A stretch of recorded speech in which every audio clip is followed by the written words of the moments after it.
इकडे मावळ लोकसभा मतदारसंघात मवियाचे उमेदवार संजोग वाघेरेंकडून जोरदार शक्ती प्रदर्शन करण्यात येते।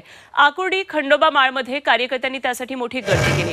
संजोग वाघेरेंनाच निवडून आणणार आणि गद्दारांना त्यांची जागा दाखवून देण्याचा निर्धार कार्यकर्त्यांनी केला आहे।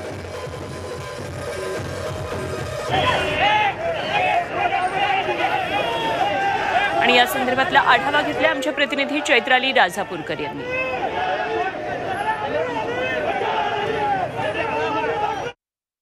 मावळ लोकसभा मतदारसंघातील महाविकास आघाडीचे उमेदवार संजोग वाघेरे पाटील आज त्यांचा उमेदवारी अर्ज दाखल करत आहेत। मोठे शक्ती प्रदर्शन करत खरं तर हा उमेदवारी अर्ज दाखल करण्यात येत आहे। काय सांगाल दादा, कशा पद्धतीनं आजचा हा उमेदवारी अर्ज भरताय, शक्ती प्रदर्शन करताय? आज सर्व शिवसैनिक कार्यकर्ते, महाविकास आघाडीचे कार्यकर्ते जोमात आहे आणि गद्दार मात्र कोमात जाईल।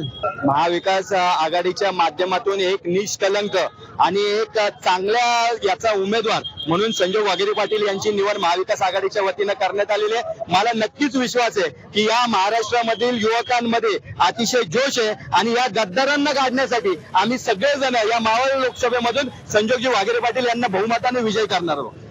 निश्चितच आपण पाहतो या ठिकाणी मोठ्या संख्येने कार्यकर्ते जे आहेत ते आकुर्डी खंडोबा माळ या ठिकाणी जमलेले आहेत आणि काही वेळातच या ठिकाणी आदित्य ठाकरे, रोहित पवार, अमोल कोल्हे यांचं आगमन होणार आहे आणि त्यानंतर पदयात्रा सुरू होऊन संजोग वाघेरे पाटील जे आहेत ते आपला उमेदवारी अर्ज दाखल करणार आहेत। Chaitrali Rajapurkar, Zee Media, Akurdi.